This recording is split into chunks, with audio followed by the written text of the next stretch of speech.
I get a chance to do a bunch of research.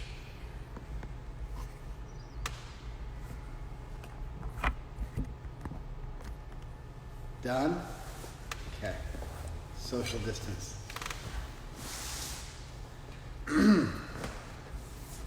It's been a lot of fun for me because I get a chance to study stuff.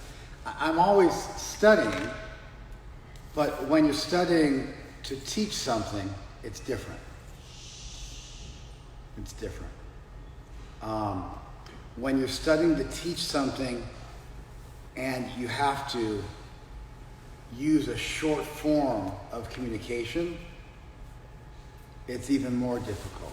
To a large extent, Facebook is a long form. You can just write as much as you want and post as much as you want. It's designed to be sort of infinitely editable, and you can post pictures on an ongoing basis in the comments section, and you can just sort of go on and on and on. And people they drivel about all and sundry and anything that occurs to them ad nauseum all the time. Instagram is short and tight, and you got to be painfully brief. Once you post it, you can't go and edit it and fix it up and clean it up and make it nice. It's just sort of done. And so, yeah, Instagram is a much more, formidable foe in terms of teaching and communicating, because it places a bunch of parameters on you, and you got to really bring your A game. This existed in ancient India. There's a whole genre of literature called sutra. Sutra means thread, and sutras are aphorisms. There are really they're painfully brief. They're painfully brief. And you're supposed to say the absolute minimum amount of words possible, even cutting out a lot of verbs and predicates, to leave it up to your students to figure out what you're trying to say. Sutras are so painfully brief, you can't actually read them in the original language on their own. You require a commentary. Let me make that even more clearly. And I'm just going to start again because you guys weren't ready, and my mind doesn't work like this. I can't. What I'm doing is it's like asking someone. I'm probably being a little bit ostentatious, but it's like asking somebody to do cardiac surgery, and you're like can't get the scalpels together, and they got to use a spoon or something like that, and you're running around. It's like it's got to be set. It's at least cognitively, it's the most demanding thing I do. So I'm just going to start again because, I just need to do that, so I make sure I didn't leave a piece of cotton in somebody's kidney or something like that. I've been enjoying getting on Instagram because it's a very demanding form of communication. Facebook, which I'm not on, is long form. You can do whatever you want to do. It's sort of infinitely forgivable. You can edit everything. Once you post something on Instagram, you can never edit your post. It's done for life. If you have a typo, it sits there for all time for you to look at on your quote. It's just murderous. And so you also only get 2,200 characters, which is about 400 words. It's rough. You got to say everything you want to say in a very short amount of time. That's good because, like Mark Twain said, I wrote you a long letter because I didn't have time to write you a short one. Brevity is really, it's tough. It's tough to be brief and not make mistakes, to capture the essence and not make mistakes when you don't have a lot of words. It's tough. So it's demanding. And then what I find when I'm giving classes, I naturally talk about what I posted about, and I post about what I think about, and it forces me to think in a much more refined way, in a much more systematic way, in a much more concise way. So it's been a really good exercise for me. And in my regular study, it's forced me to be a lot more surgical in my study. There is a body of Sanskrit literature which goes beyond anything Instagram or even Twitter could have imagined. It's called sutra. Sutra means thread.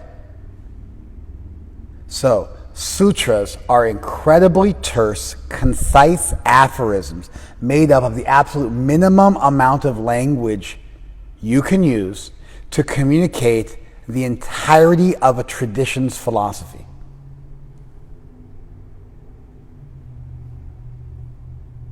They're designed as mnemonic devices. You're supposed to memorize them.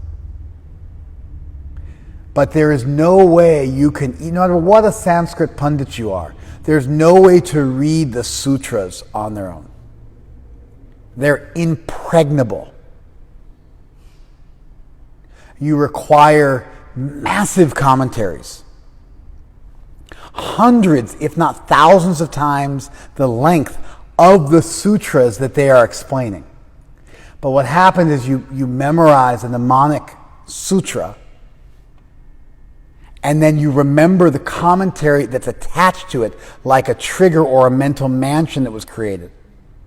And then you walk around carrying the entirety of the encyclopedias of these various traditions, lines of thought, but you have it in a very, very short, tight, concise form that you can remember. Atato Brahma Jigyasa, that's the beginning of Vedanta Sutra. The Vedanta Sutra is a summary of all of the Upanishads. The Upanishads are a major body of literature in ancient India. They are summarized and systematized in the Vedanta because they're so complicated. But the Vedanta is infinitely more complicated than the Upanishads themselves. And so there's massive commentaries on the Vedanta that you have to study if you want to understand the Vedanta. So the first verse of the Vedanta Sutra is Atato Brahma Jigyasa. Ata Brahma Jigyasa. Now, Brahman, inquire. But the thing is, that's now means right this minute, don't waste a moment. It's the most important thing. Nothing else matters in life than spiritual subjects. It also participates in the same language of an earlier tradition that the Vedanta borrowed from that used the same opening stanzas for their text. Atato Dharma Jigyasa. Now inquire about Dharma. Now they're saying, now let's take it to another level. Let's not just inquire about Dharma, let's inquire about Brahman. Jamadi Yasya Yataha. Jama'adi Yasya Yataha. That thing from whom everything emanates. That's a definition of Brahman. Now inquire about Brahman. That thing from whom everything emanates. What it means to say is Brahman is that thing from which all other things come from. It's the monistic original source of all creation. Everything comes from that singular source. Shastra Yonidvat, from the womb of Shastra, meaning that you can only understand these spiritual subject matters by consulting the revealed literature. These are the first verses of Vedanta. You need a commentary to appreciate them. Shastra Yonidvat, from the womb of Shastra. What does that mean? It means that Brahman can only be understood from the womb of the Shastra, and that Brahman is the most important subject that should be inquired about. And now that you've learned about Dharma from the other sutras, you now need to learn about Brahman, which is a higher subject matter, and that Brahman is simply defined as that thing from which everything else comes. The singularity. That gives you an idea of what Vedanta is like. So it's important to learn to understand things in a streamlined way where you understand the most important things first and then you build around the details afterwards. You don't get lost on the details. And for me, recently, as I've been quarantined and locked up in a jail cell forced to toil in front of my phone for hours upon hours, I've learned to study a little more surgically and a little bit more precisely, because I've just got so little. I'll write 4,000 characters, and I'll have to cut it down to 2,000. And I just realized, it's just so painful to be your own editor. Generally, no one ever writes and edits their own stuff because it's too painful, because everybody has a massive ego, and I think that everything I've written is just God's gift to the world, and so I can't imagine cutting out even a single sentence of what I've written, because it's just so brilliant and revelatory. And to have to just chop out entire paragraphs of what I've written is that's not really necessary. That's not really necessary. Even Oliver Twist, that they discovered a manuscript of Oliver Twist, and what's his name? Who wrote Oliver Twist? Charles Dickens wrote Oliver. He had an editor, and there's Charles Dickens, one of the greatest, authors of the modern era. There's just huge, marks of just whole sections of his text. They're just being cut out mercilessly by his editor as being unnecessary, because everybody needs that. And so I'm getting some kind of a crash course in self-editing, cutting my thought down to half. And I realize, it's actually true. So much of what I write is drivel, and I can easily cut out paragraph after paragraph and take 8 sentences and say them in one, and so on and so forth.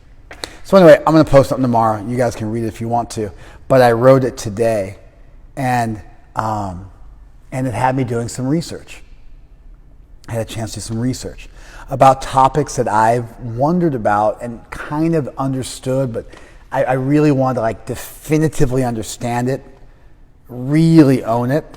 And so as I was writing my post, I had to look things up, and one thing led to another, and I called a couple of PhDs in the fields I was studying, and ran what I was writing by them, and let their editorial hand touch on what I wrote, and then it was a really good experience for me, a really nice experience for me. And whatever, if nobody ever reads my stuff on Instagram, and I never go viral, and I don't become whatever it is, the next, what's her name? The one who won all the Grammys? Billie Eilish. Yeah, if I don't become the next Billie Eilish. It's just been really good for me. It's been really good for me. She's vegan, by the way. Billie Eilish is vegan. She won every single Grammy. There's hundreds of Grammys. Most of them are not that big of a deal, but there's 4. She won all 4. It's never happened before. It's incredible, unprecedented. And she's a vegan, unapologetically vegan.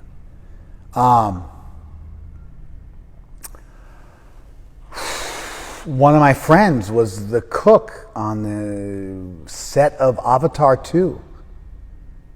And the whole thing's vegan, because James Cameron's a vegan. James Cameron was the executive producer of The Game Changers, the movie written by my friend, who became a vegan right here at the Temple, and then went on to make one of the biggest documentaries in the world. Okay, so yeah, what I wanted to look at today was pity, sympathy, compassion, empathy, and grace. Now, just at the outset, these terms, grace is my own addendum to this. But if you look at pity, sympathy, empathy, and compassion, these 4 terms are generally defined by psychologists, and really by psychology theorists, because there's really theories about these terms. There is no universal consensus about them. But if you look at psychologists and psychology theorists, these terms usually get defined together. And the best way to define them is with a Venn diagram, because the terms are overlapping. However, I've found that a lot of people don't actually get it, and so when they define the terms in a way which is unnecessarily overlapping, which renders the language somewhat meaningless, and you end up with a bunch of synonyms like you're reading a thesaurus, And nobody, even reading like actual academic literature, can make heads or tails out of it. You can read 10 or 20 papers on the subject and really not have a good understanding of the faint lines of differentiation between the different terms, because people are lazy and they end up overlapping unnecessarily. They don't follow the Mises principle of mutually exclusive and comprehensively exhaustive, and you're left with a bit of a muddy understanding of the terms at best. So what I'm going to share with you guys today represents mainstream thought on the subject, but I had to be pretty surgical. And so I'm not giving you some kind of really outlandish theory about these terms, but I'm staying within the mainstream of thought. But I got really critical in terms of defining these terms.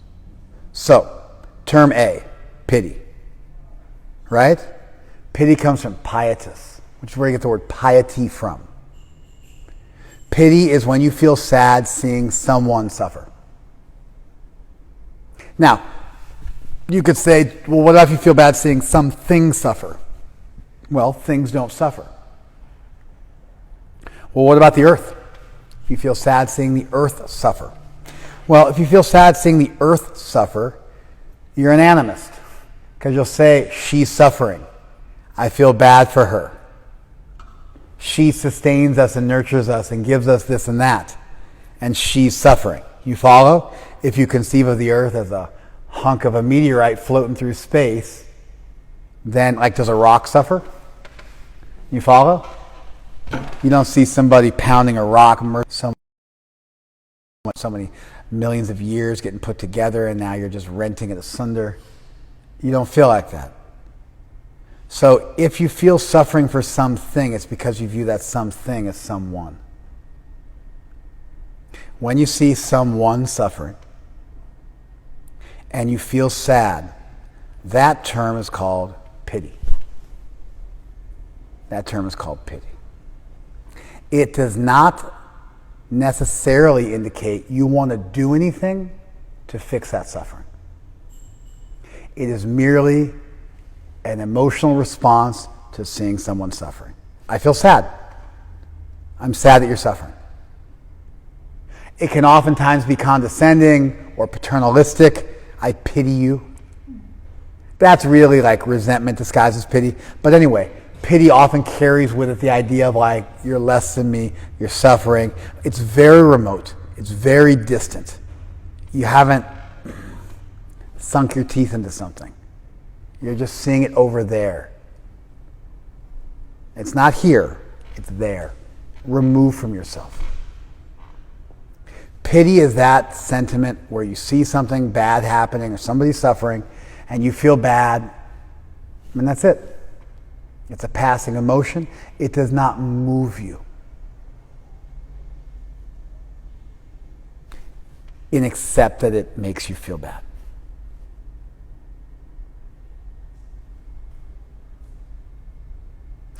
We've all experienced this sentiment of pity. You watch somebody wipe out on a wave, they get munched really badly, their board breaks, they're totally bummed, and you're like, oh, that's a bummer. That's it. You don't go up and talk to them. You don't try to leave it. You don't pull them out of the water. You don't offer to buy them a new board, offer to fix their board. You don't sympathize with them. You don't do anything. You just feel the pity and go back to surfing your own waves. Then there's sympathy. Normally, these terms, you'll find them, they have these really cool charts of like an arrow, and each one includes the previous ones. It's not, but a lot of them, I've been incredibly underwhelmed with what even professional psychologists and even like professional psychology journals and even like what professional academic journals have come up with in this regard. I've also been really impressed and been blown away by some of the fineness of thought from some people.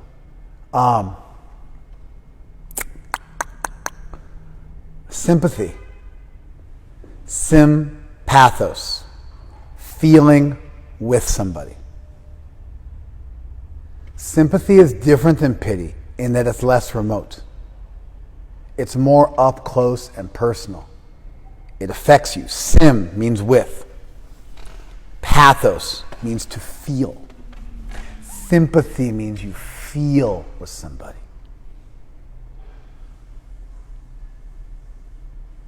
Sympathy is more up close and personal. You are affected by it. You want their suffering to end. It causes you some pain. You're watching them suffer, and you feel pain for their suffering. Now, sympathy is often distinguished from empathy. Empathy is an English word. It's only been around since the early 20th century, but it goes back to ancient Greek. Empathy is feeling into someone. Feeling into someone. Have you ever heard somebody say, I'm an empath? Yeah. Okay.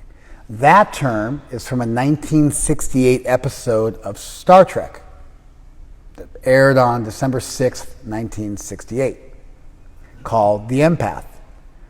And the concept, there was a girl there, her name was Jem, and she was able to absorb other people's wounds as her own through this mystical ability of empathy. So the concept, as well as the term, comes from a Star Trek episode in the late 60s.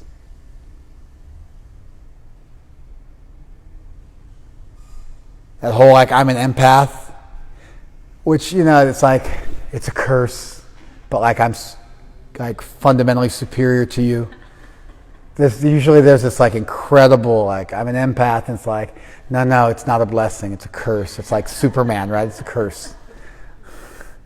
It's like a superpower that somebody has, that they really feel for other people, and they're special, super special, they're Superman, big S on their chest.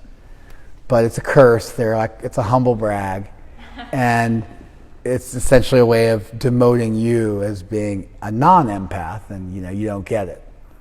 Well, for such people, their stereotype comes from a 1968 TV series. That's what it is. It's not just the word, it's the actual concept. It's funny, right? Sometimes when somebody says I'm an empath, I've said before, I'd be like, I'm a sympath. And they're just like, what? What's that? And exactly.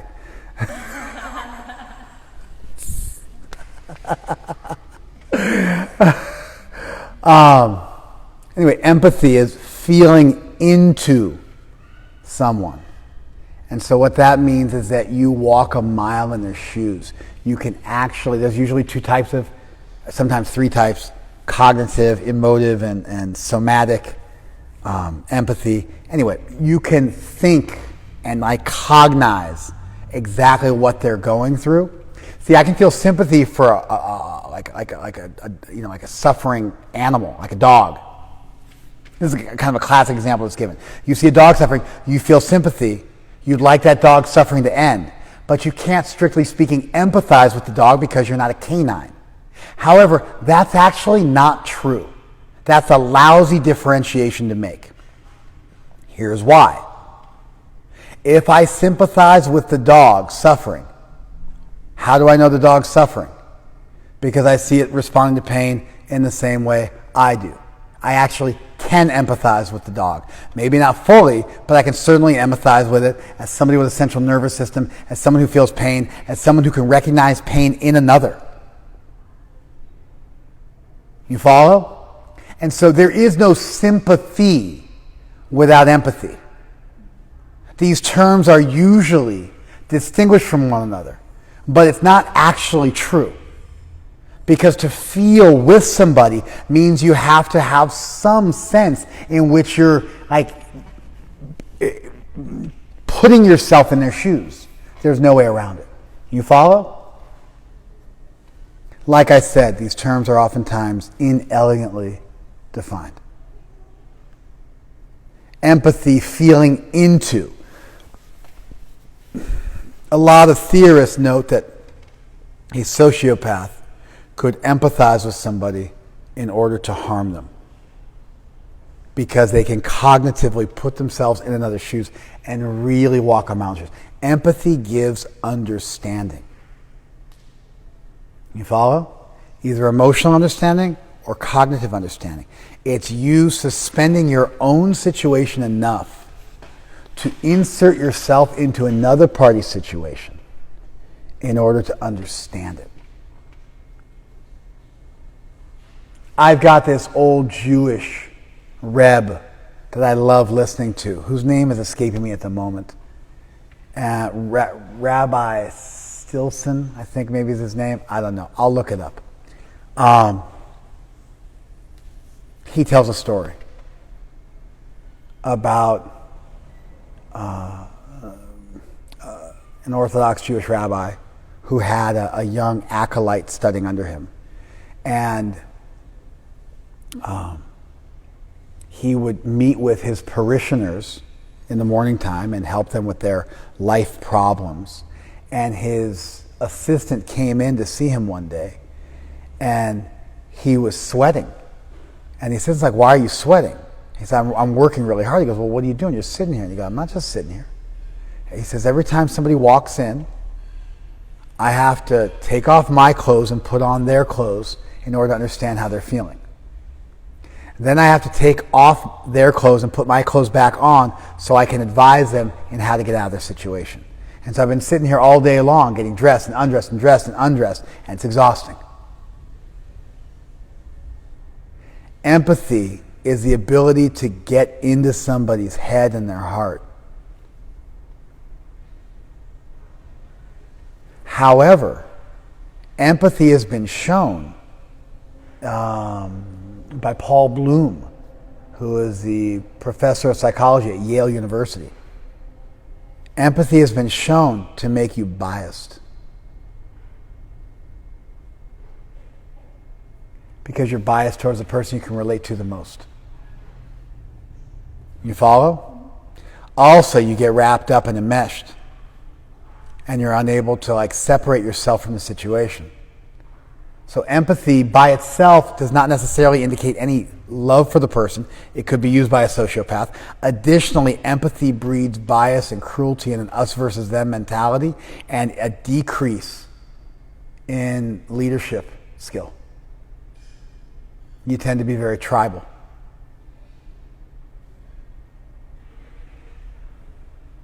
Empathy and sympathy, you kind of got to cultivate both side by side. The feeling for somebody and the walking in somebody else's shoes. These two things go together. Sympathy without empathy may mean that you don't really know how to help somebody. You want to help them, but you might not know what they need. You might have a very limited ability. If you put yourself too much in their shoes, you might not be able to help them either because you're drowning alongside them. If you just put yourself in their shoes, but don't also feel with them, then you're left with this great understanding of things. Fred Kaufman, he is the vice president of Google in charge of leadership for the last 30 years, since before Google went hot. And he said that he was advising Weiner, who's the CEO of LinkedIn. These are big guys. He said that wisdom without compassion is ruthlessness. You learn about somebody, you understand them, but without compassion as a temper, you become a master manipulator and exploiter. It's ruthlessness. And compassion without wisdom is folly. Because you just drown alongside them. You love them so much. There was a male bird. He had a wife and children. A hunter came and ensnared the wife and children. And this bird was looking at his wife and children caught in the hunter's trap. And he was just, oh my God, this is so terrible. This is so awful. And he got so disturbed, he fainted and fell into the hunter's trap. This is from the Panchatantra. This is from the old Aesop's fables, India style, from thousands of years ago. And so that's the compassion without wisdom is folly. Empathy was all the rage Everyone was like, all empathy is it. Empathy is what it's all about, empathetic leadership. But then these guys came in and they said, no, it's about compassion. Compassion is generally thought of as being the feeling of sympathy with the understanding of empathy put all together. Now, compassion, etymologically, it means compassion with suffering. Passion means suffering. It actually comes from Jesus. The word passion in the English language etymologically has its origin in the suffering of Jesus, which was called the Passion. That's how the word entered the English language. Crazy, right?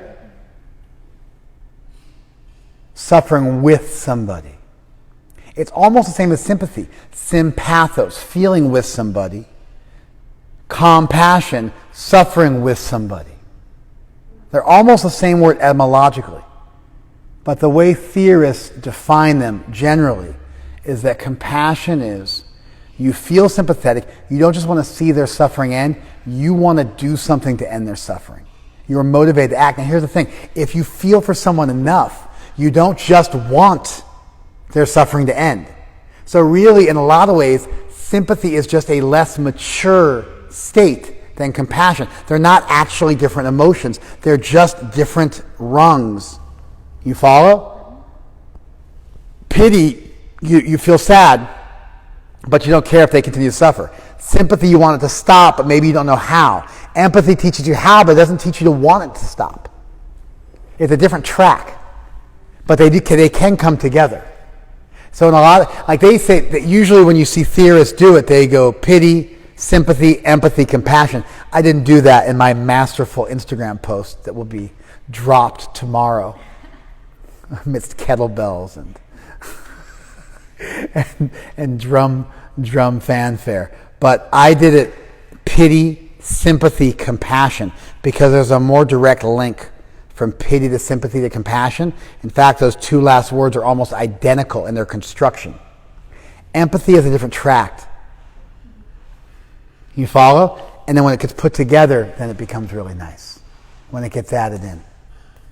So compassion is normally the ability to understand somebody mixed with the desire to help them.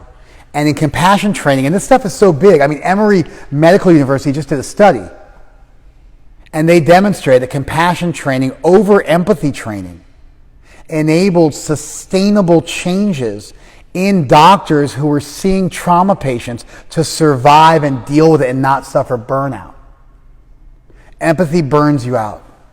Also, you can't be empathetic when you're having too hard of a time yourself. Compassion is a little more detached. It's a little more zen. It's a little more arm's length. And it affords you the ability to look at things a little more discursively, a little more objectively, and make good decisions. Empathy, you get two in it. Compassion training is taught at Stanford. At Stanford Medical School. It's no joke. If you want to be compassionate, so compassion, he's using the word compassion, this guy, what was his name? I'm losing I lost it for a second. Sometimes compassionate say compassion without wisdom is folly. What he really means is empathy.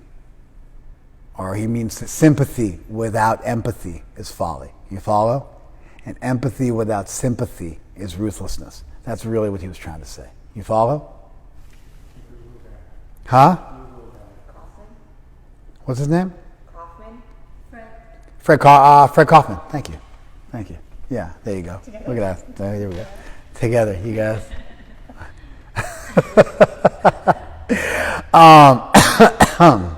Kaufman's obviously a Jewish name, so that's why you're like, I got to Google this guy. Of course it is. And I said Fred, so you don't get a ton of credit. You have the memory of a goldfish. Goldfish don't have a 10-second memory, by the way. That's just an urban myth. It's not actually true. They have a much better memory than that.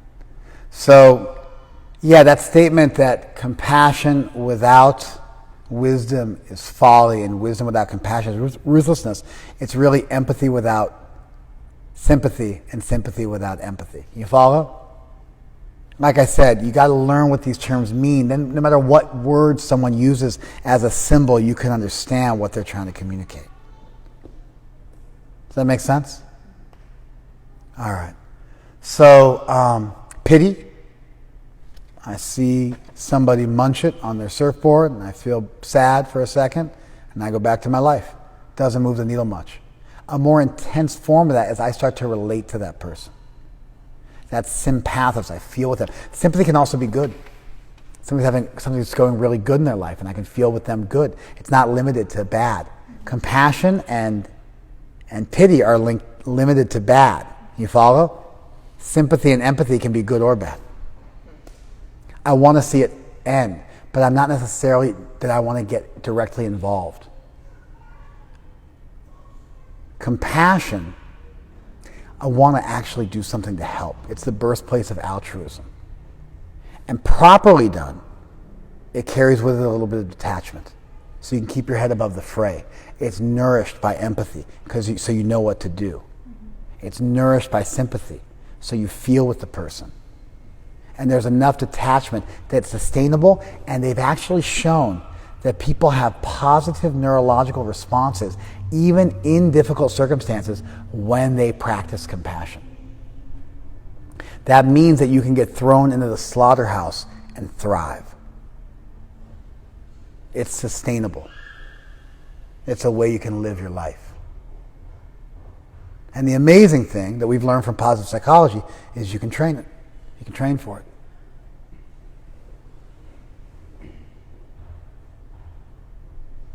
Pity, some remote, detached, oftentimes condescending, paternalistic feeling of sadness.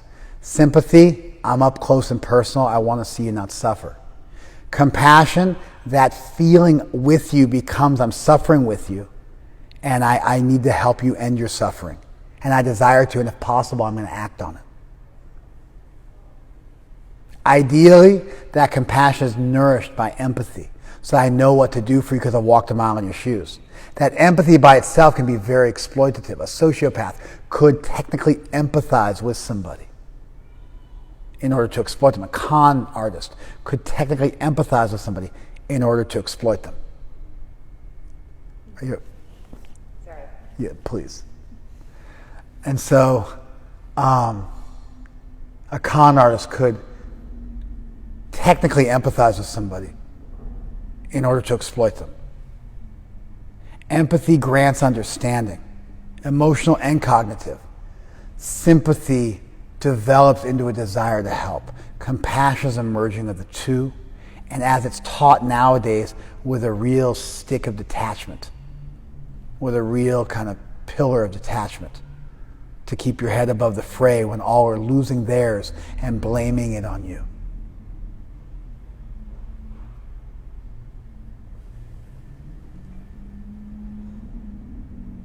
Pity, sympathy, compassion, empathy.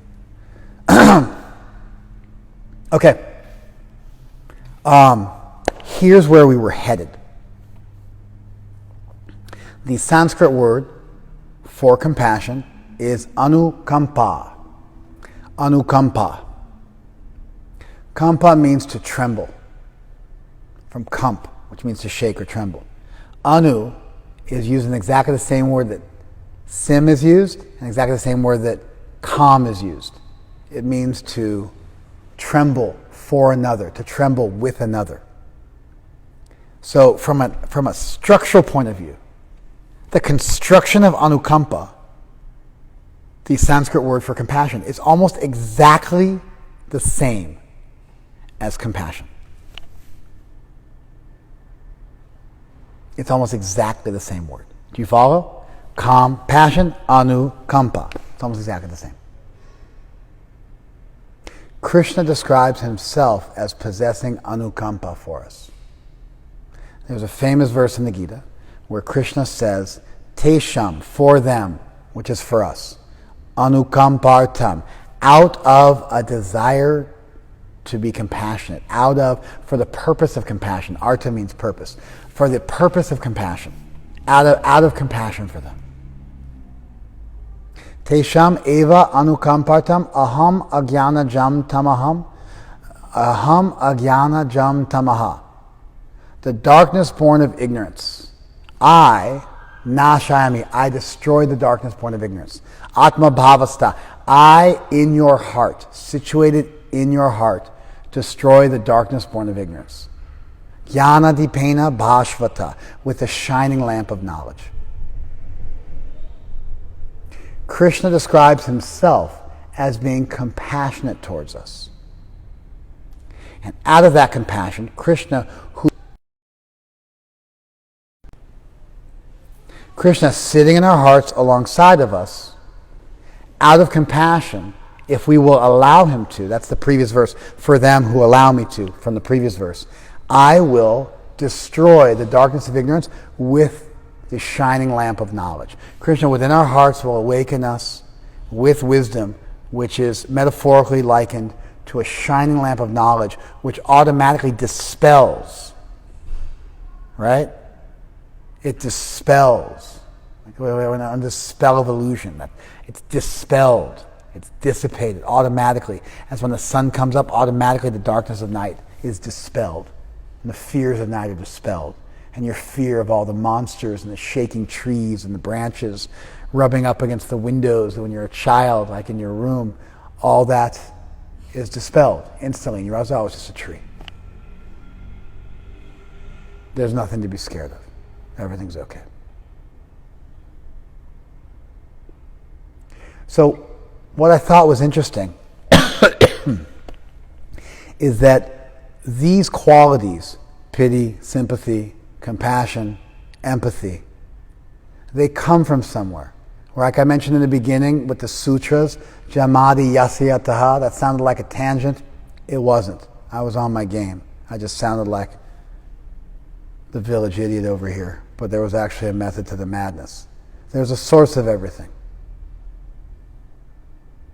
The source of all these emotions is also the Absolute, is also Brahman, is also Krishna. Krishna is the source of all these wonderful emotions that we cultivate, that allow us to thrive, that are sustainable, that represent the proper structure of the world, that allows the world to go on. You look at something, if you want to understand something about its maker, you look at the world, and you look at like a model airplane. You look at how it works. You understand what the person who made it wanted you to do, and you look at how it fits together. When you look at the world and you see how it fits together and thrives and is sustainable, you see that these qualities are actually what create sustainability. These are the qualities that most represent God in this world. And just like all things have a source, these qualities also have a source, but there's a difference. There's a difference. Because Krishna is an omnipotent, omniscient, infinite being, and therefore the compassion of that infinite being is also infinite and limitless. And when you take an infinite being that's omnipotent and omnibenevolent and omniscient, the compassion from that being is divine grace. That's grace. Grace is the empathetic, sympathetic compassion of an infinite being, because Krishna can help us unlimitedly, because Krishna understands us unlimitedly. He's the most empathetic person. He's the most sympathetic person. He's the most compassionate person, the most detached, the most loving. You know, there are some theorists, and I am amongst them, I don't believe compassion should even be called a separate word. I mean, I'm being a bit dramatic, sensationalist on purpose. I really think compassion is just love for someone who's suffering that you love. Compassion is love directed towards a suffering beloved. It's a very, very simple emotion. Krishna loves us, and therefore, as we suffer, that love is manifested as compassion. Compassion fundamentally is not different than love. It's love directed towards a suffering beloved.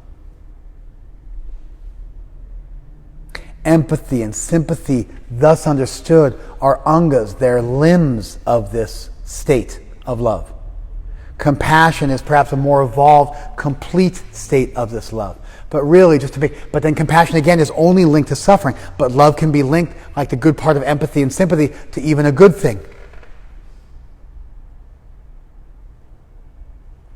And so when you look at these terms, the confusion around these terms to some extent stems from not understanding that there's a basic feature of them, and that is love.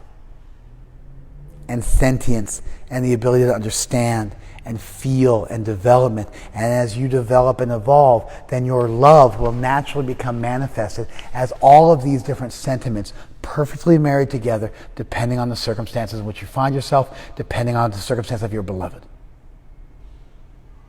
Krishna is the perfect lover. Therefore, he's the most empathetic, sympathetic, compassionate. And he's also omnipotent, which means that there's no limit to how much he can help us.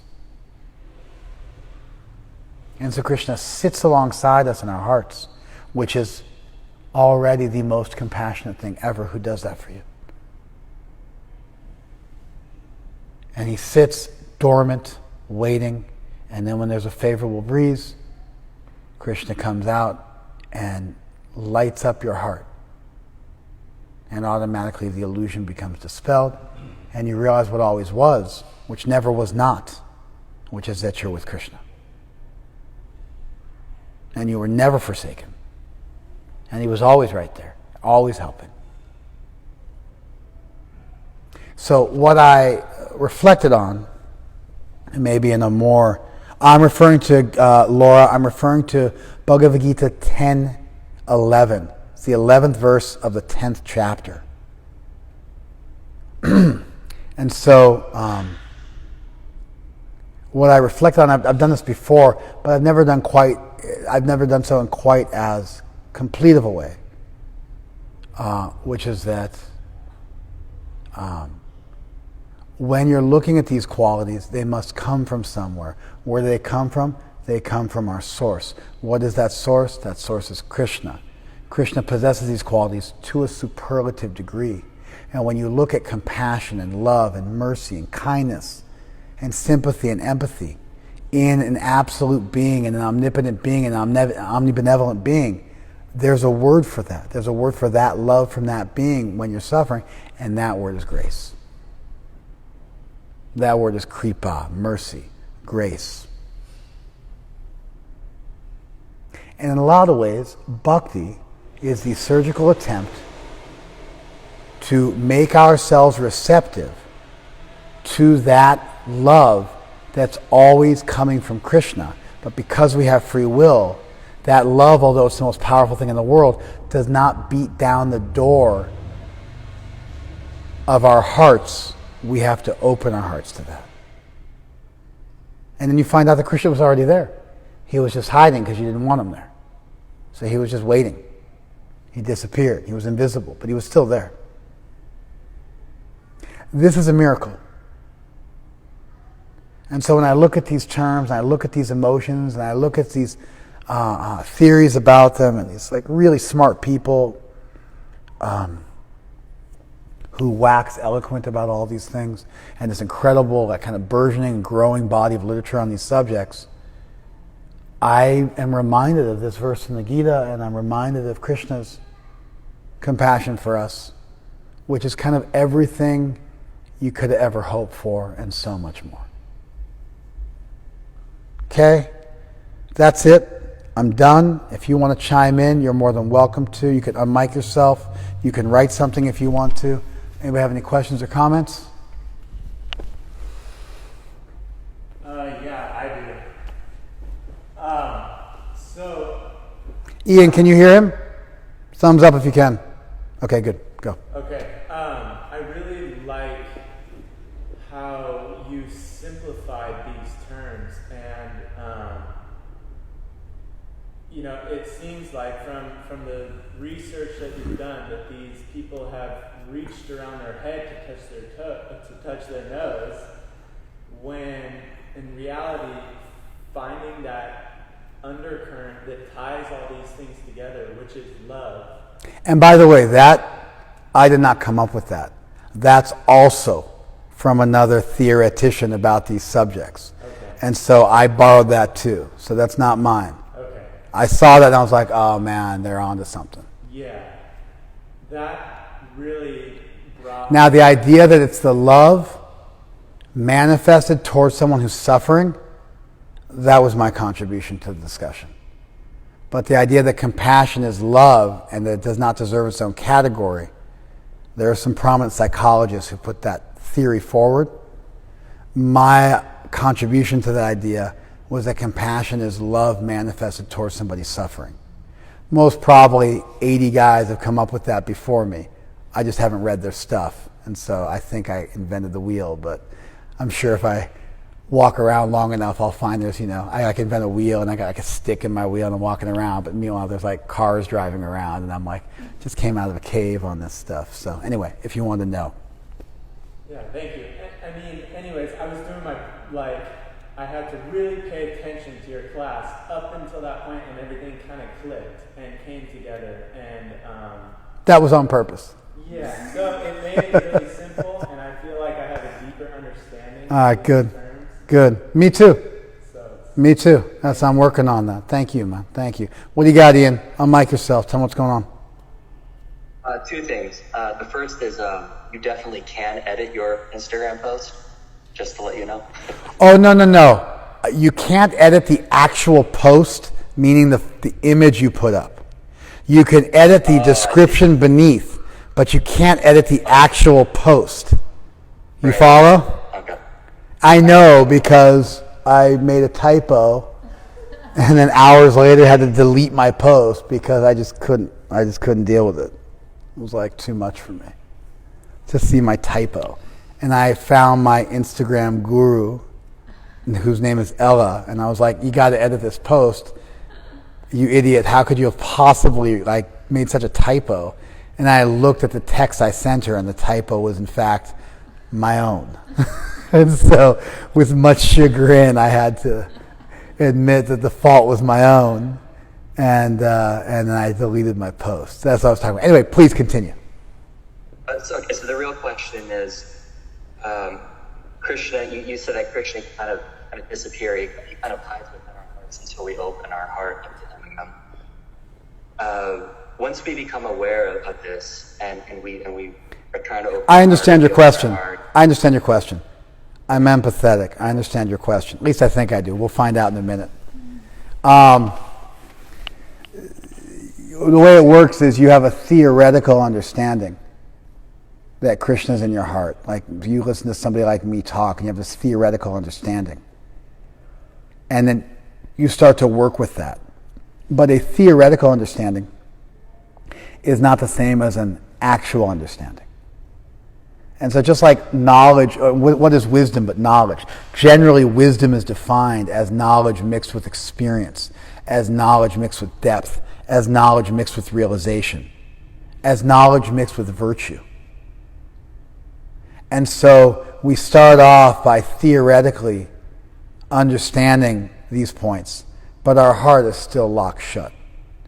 And so over like a long course of life, generally speaking, but it could be instantaneous if you had that, if you had that eureka moment, you open your heart up and it's flooded with love and you feel that. Sometimes you even open your heart just a crack and Krishna floods your heart with love, and then you have an experience and that leads you to open your heart more, and you start off with these spurts called spurti actually in Sanskrit, of these realizations where everything has a harmonic convergence and comes together beautifully, but then it disappears. But it doesn't disappear so much so that you think it's phantasmagoria, you think it's an illusion. It leaves enough of an impression that you realize it's true. And then that heart, that creates an inspiration in you, which is also a gift from God, if you're sincere. And then you push forward, and you push forward. You don't have to. You can take that inspiration, take it for granted, and you can spit on it, and you can minimize it, just like you can minimize the voice of your conscience.